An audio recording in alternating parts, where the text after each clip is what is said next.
Open any map printed between 1500 and 1850, and you'll see it. Tartaria, sometimes spelled Tartary, a massive empire stretching from the Caspian Sea to the Pacific Ocean, covering nearly a third of Asia. It appears on Dutch maps, French maps, British maps, Russian maps, German cartographic records.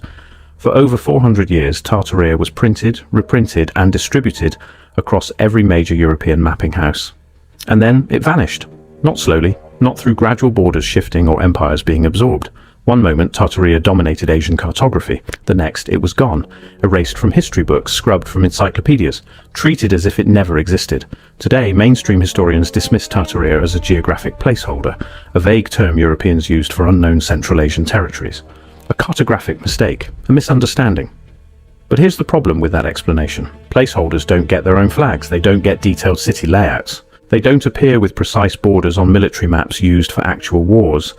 And they certainly don't show up in official treaties signed by multiple empires. So what was Tartaria? Why did it appear on every map? And why does the official story insist it never existed? Let's investigate. Before we dive into the mystery, we need to understand what the maps actually show, not what modern historians say they show, what's physically printed on 400 years of cartographic records. The earliest references to Tartaria appear in the 13th century European texts, right after the Mongol invasions. Marco Polo mentions Tartary in his travels. Persian historians document interactions with Tartar peoples. Chinese records reference northern territories using similar naming conventions. But it's the maps that tell the real story. In 1570, Abraham Ortelius publishes the Theatrum Orbis Terrarum, one of the first modern atlases.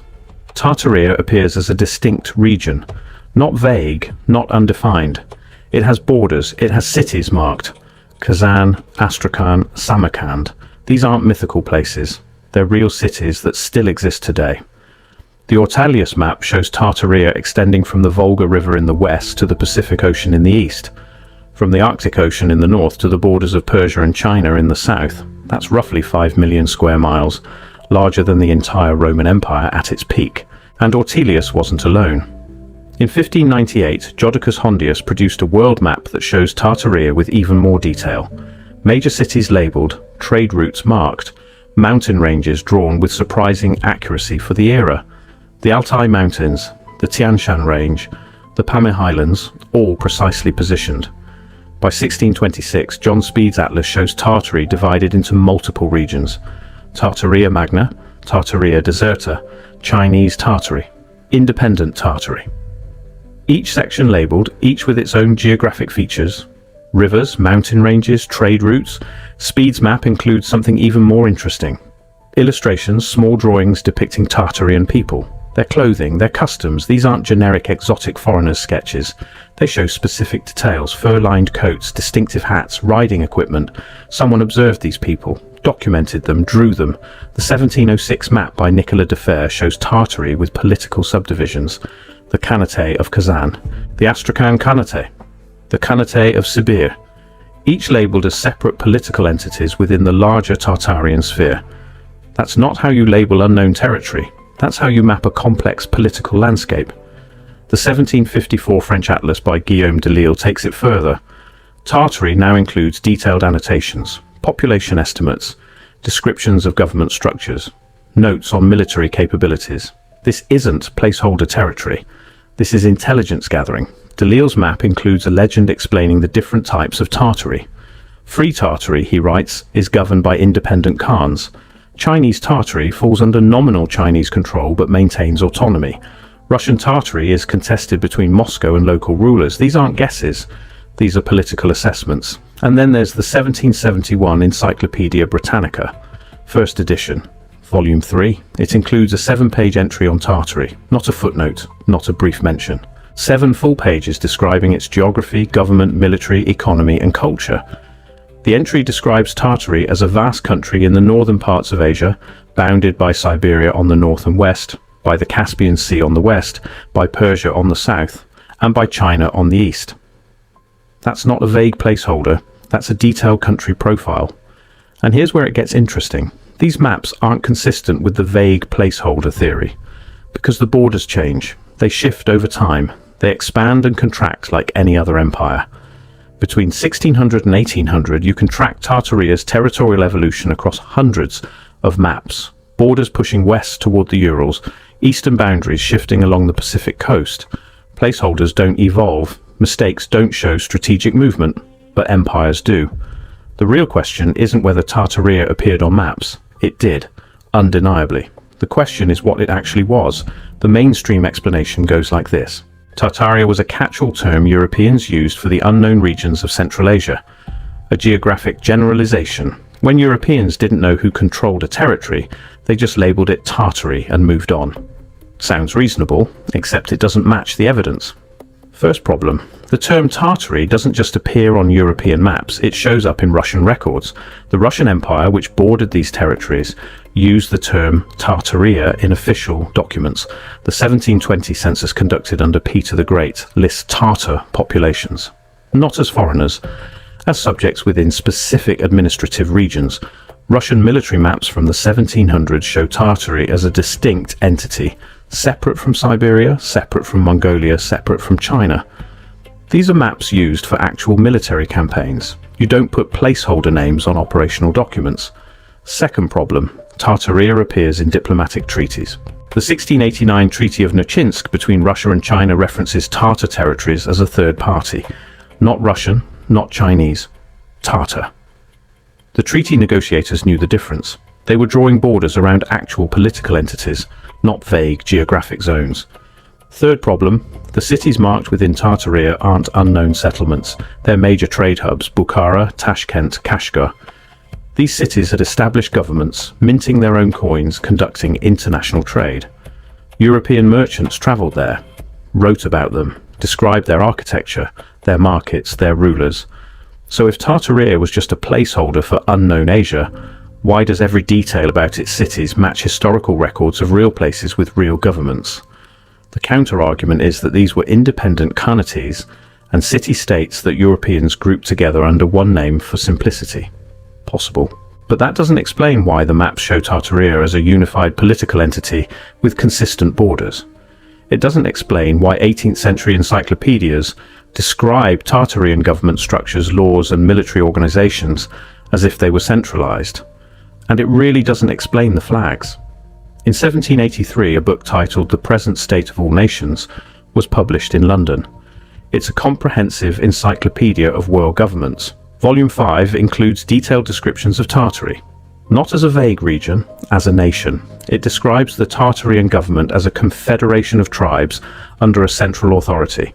It lists their primary industries, trade goods, military strength, and it includes the Tartarian flag, a yellow banner with a black owl, specific, detailed, not generic. You don't make up flags for placeholders. But here's where the conspiracy deepens, because in the early 1800s something changes. The maps start shifting. Tartaria begins to shrink. By 1850 it's mostly gone. By 1870 it's completely erased. Replaced by Russian territories to the west, Qing dynasty lands to the east, and vague labels like Central Asia everywhere else. What happened between 1800 and 1870 that made a 400-year-old cartographic fixture disappear? The official explanation is simple: improved geographic knowledge. As European explorers mapped Asia more accurately, they realized Tartaria wasn't a unified empire, it was just a collection of tribes and khanates. So they updated the maps to reflect reality, except the timeline doesn't support that. Russian expansion into Central Asia happened gradually over 200 years. The conquest of Kazan in 1552, the annexation of Siberia throughout the 1600s, the slow absorption of the Central Asian khanates in the 1700s and 1800s. None of this was sudden. None of it was a surprise discovery. So why did the maps keep showing Tartaria as a distinct entity for 300 years, while Russia was actively conquering those territories? Why did cartographers wait until the mid-1800s to suddenly correct their maps? And here's the part that makes people suspicious. The disappearance of Tartaria from maps coincides almost exactly with the rise of standardized public education in Europe and America. Before 1850, education was fragmented, localized, often tied to religious institutions. After 1850, governments took control. National curriculums, standardized textbooks, unified historical narratives. And in those standardized histories, Tartaria doesn't exist. The generation that grew up before 1850 would have seen Tartaria on every map in every library. The generation that grew up after 1850 never heard of it. One lifetime. Complete erasure. Coincidence or something else? Let's talk about the physical evidence. Because if Tartaria was a massive empire controlling a third of Asia, there should be ruins. Architecture. Archaeological proof. And that's exactly what conspiracy theorists point to. Central Asia is filled with megalithic structures that don't fit the accepted historical timeline. Massive stone fortresses, elaborate irrigation systems, underground cities carved into mountains. Architectural sites that mainstream archaeology struggles to explain. Take the city of Samarkand in modern Uzbekistan. The Registan complex features 3 madrasas covered in intricate geometric tilework. Official history dates them to the 1400s and 1600s. But here's the problem. The precision of the stonework, the mathematical complexity of the patterns, the sheer scale of the construction requires industrial-level technology. The tilework uses techniques that involve cutting ceramic pieces to tolerances of less than a millimeter. The geometric patterns incorporate advanced mathematical principles, fractal designs, non-repeating tessellations, the kind of mathematics that wasn't formally documented in European academies until the 1800s. Yet these buildings supposedly predate that by 200 years. And the scale is staggering. The Bibi Khani Mosque in Samarkand has an entrance arch 35 meters tall. The central dome spans 15 meters. The complex once had over 400 marble columns, each carved from single blocks of stone weighing several tons. Moving those columns, lifting them into place, achieving perfect structural balance that requires engineering knowledge and construction equipment that shouldn't exist in medieval Central Asia. Critics argue that the level of craftsmanship suggests techniques and tools that shouldn't exist in pre-industrial Central Asia. They point to similar anomalies in Bukhara, Khiva, and dozens of other sites across the region. Bukhara's Kalyan minaret stands 46 meters tall, built in 1127 supposedly. But the foundation goes down 10 meters into the earth. The brickwork uses a bonding technique that creates exceptional earthquake resistance. The tower has survived multiple major earthquakes that destroyed surrounding buildings. How did 12th century builders achieve seismic engineering that modern architects struggle to replicate? Then there's the Registan complex's earthquake resistance. Samarkand sits on a major fault line. The region experiences significant seismic activity. Yet these 600-year-old buildings remain structurally sound, while modern concrete structures nearby crack and fail. The secret appears to be in the foundation design. Deep interconnected supports that distribute stress. Flexible mortar that allows movement without collapse. Advanced engineering principles. Who taught medieval Central Asian builders earthquake-resistant construction techniques? Then there's the mystery of the star forts. Across Russia and Central Asia, you find fortress designs with perfect geometric star-shaped walls. These designs show up in Europe too, all dated to roughly the same period, the 1600s and 1700s, the exact time frame when Tartaria appears most prominently on maps. The Star Fort at Derbent in Dagestan features 12 pointed walls with mathematical precision. The angles are calculated to provide overlapping fields of fire while minimizing blind spots. That requires trigonometric knowledge and advanced surveying equipment. The Kremlin in Kazan has similar Star Fort architecture, built in the 1500s, officially, but the design mirrors Italian Renaissance military architecture from the same period. How did construction techniques transfer from Italy to the middle of Russia? Did Italian engineers travel to Kazan? Or did local builders independently develop identical solutions? Mainstream historians explain star forts as a response to cannon warfare. The angled walls deflect artillery. Makes sense. Except some of these forts are located in regions with no recorded history of cannon battles. Remote areas of Siberia, Central Asian steppes. Why build advanced military fortifications in places with no strategic military threat? The Siberian fort at Tobolsk features star fort design 2,000 kilometers from the nearest European settlement, built in 1587. Who was the threat? Nomadic tribes using bows and arrows? That doesn't require star fort architecture. You need star forts when facing organized armies with siege artillery, unless there was an organized army. An empire large enough and advanced enough to require defensive structures across an entire continent. And then there's the Great Wall of China. Standard history says it was built to keep northern invaders out, Mongols, nomadic tribes. But if you actually look at the wall, something doesn't add up. Parts of the wall have crenellations facing south. Defensive positions aim toward China, not away from it. The Zhuyongguan section near Beijing has arrow slits and defensive platforms facing both directions, north and south, That's not a wall designed to keep invaders out, that's a fortified border between two territories. Archaeological surveys show that portions of the wall in Inner Mongolia have foundations that predate the Ming dynasty reconstruction by centuries. Stones cut with techniques different from Ming-era construction, mortar compositions that don't match any known Chinese formula from that period. And some sections align perfectly with celestial markers. The wall follows longitude lines with precision that requires sophisticated astronomical knowledge and surveying tools. Why does a defensive barrier need astronomical alignment? Conspiracy theorists argue the wall wasn't built by China to keep invaders out. It was built by someone else to keep the Chinese in, or to mark a border between two empires, the Chinese Empire to the south, the Tartarian Empire to the north. Is there proof? Not definitive.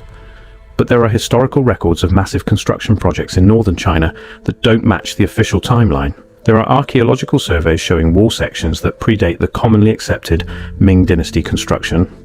And there are maps, lots of maps, showing the Great Wall as a border between China and Tartaria.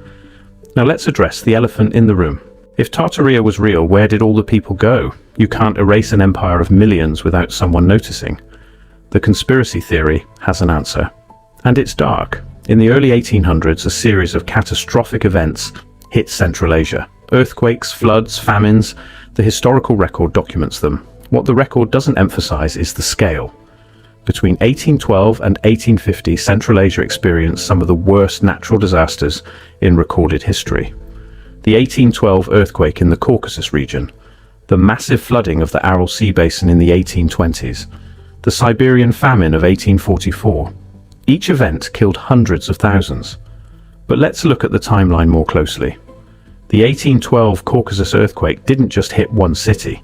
It devastated a 500-kilometer stretch along the Silk Road. Cities that had stood for centuries collapsed in minutes. Tashkent, Bukhara, Samarkand, all damaged. But here's what's strange. The destruction pattern doesn't match typical seismic activity. Buildings on one side of a city reduced to rubble. Buildings on the other side, untouched. Earthquake experts today struggle to explain selective destruction on that scale. Then came the floods. Between 1822 and 1827, rivers across Central Asia burst their banks. The Sirdarya, the Amu Darya, the Irtish. Major waterways that had maintained stable courses for millennia suddenly shifted. Entire valleys flooded, agricultural regions destroyed, cities along trade routes abandoned. Russian records from 1826 describe unprecedented water levels that submerged towns along the Aral Sea. But there's no mention of unusual rainfall. No records of snowmelt floods from the mountains. The waters just appeared, and when it receded, the landscape had changed. Old channels filled in, new channels carved, as if someone had redrawn the map. The 1844 Siberian famine killed an estimated 1.3 million people. Official records blame crop failure, but contemporary accounts describe something else. Witnesses reported entire fields of grain dying overnight. Not from drought, not from disease. The plants simply withered as if poisoned. Some researchers argue these weren't just natural disasters, they point to unusual patterns. Earthquakes hitting major cities but leaving surrounding areas untouched. Floods that destroyed urban centers but spared agricultural land. Famines that decimated populations in specific regions while neighboring areas remained stable. And there's the cholera epidemics. Between 1817 and 1860, 6 major cholera pandemics swept through Central Asia, each one coinciding with periods of political upheaval, each one targeting urban populations disproportionately. Historians attribute this to poor sanitation in crowded cities. But some researchers point out that cholera spreads through water supplies. And Central Asian cities had sophisticated water management systems, ancient underground qanats that brought clean water from mountain sources, systems that had worked for centuries. Why did they suddenly fail, all at once, across multiple cities? Weather warfare, deliberate destruction, or just a string of bad luck? Here's what we know for sure. By 1850, Central Asian population records show dramatic declines. Entire cities depopulated. Trade routes abandoned, political structures collapsed. The Russian census of 1857 shows population decreases of 40 to 60% across former Tartarian territories compared to estimates from 1800. That's millions of people. Gone. In half a century. And right around that same time, Russia and China both launched aggressive expansion campaigns into these territories, not as conquerors facing resistance, as administrators moving into power vacuums. The official story is that Russian and Chinese expansion filled the void left by the collapse of independent khanates. But the timeline is suspiciously convenient. Disaster wipes out the population, empires expand, maps get redrawn, history gets rewritten. Russian military records show something interesting. The conquest of Central Asia between 1850 and 1895 met minimal resistance. Accounts describe entering cities to find them partially abandoned, fortresses unmanned, granaries empty, as if the population had simply vanished. Within one generation, Tartaria goes from a fixture on every map to a forgotten conspiracy theory. Now here's where the historical record gets really interesting. In 1876, Russia conquers the Khanate of Kokand. Official military reports describe the campaign as difficult but successful. They claim fierce battles, heroic Russian soldiers, strategic victories. But archaeological excavations in the 20th century tell a different story. Battle sites mentioned in official reports show no evidence of conflict, no mass graves, no buried weapons, no structural damage consistent with artillery bombardment. It's as if the battles never happened. Similar discrepancies appear in records of the conquest of Khiva, Bukhara, and Samarkand. Official histories describe military campaigns. Physical evidence suggests peaceful occupation of already emptied cities. Where did the people go? Were they evacuated, killed by disasters? Or did they never exist in the numbers the map suggested? So who benefits from erasing Tartaria? Follow the territory. When Tartaria disappears from maps, Russia gains Siberia, Central Asia, and access to the Pacific. China gains Xinjiang and northern territories. Britain gains influence over the Silk Road trade routes.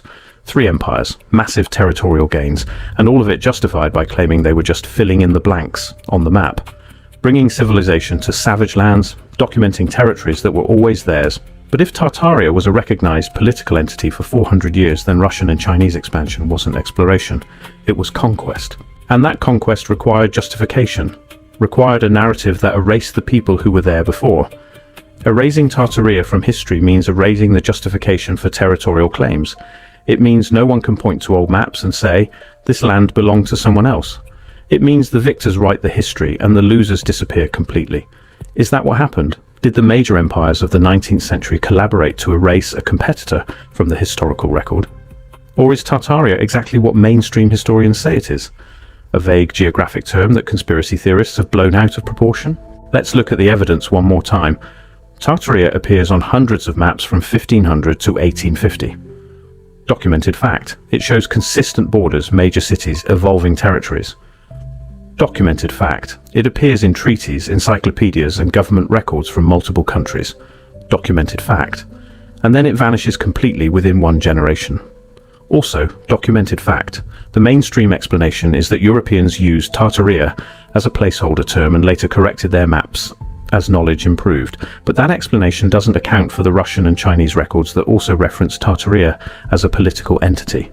It doesn't explain the architectural anomalies, it doesn't explain the sudden erasure. The conspiracy explanation is that Tartaria was a real empire that controlled Central Asia, and it was deliberately erased from history after a series of catastrophic events and territorial conquests by Russia and China.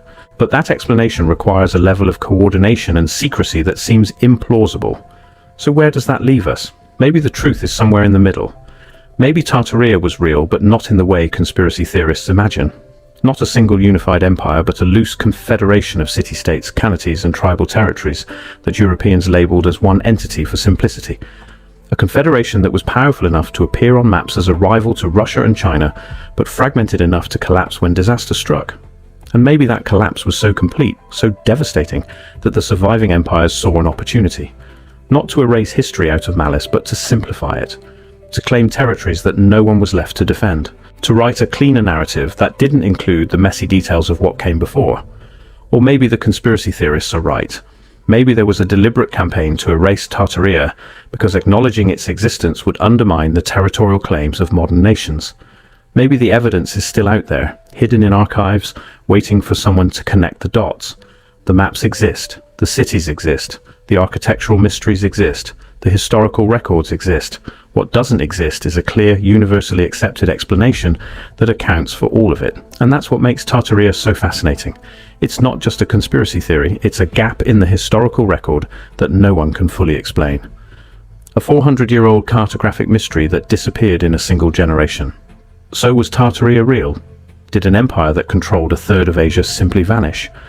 Or is this just a case of overactive imaginations reading too much into old maps? The evidence is there. The questions remain. And until mainstream history provides better answers, the mystery of Tartaria will keep pulling people deeper into the rabbit hole. What do you believe?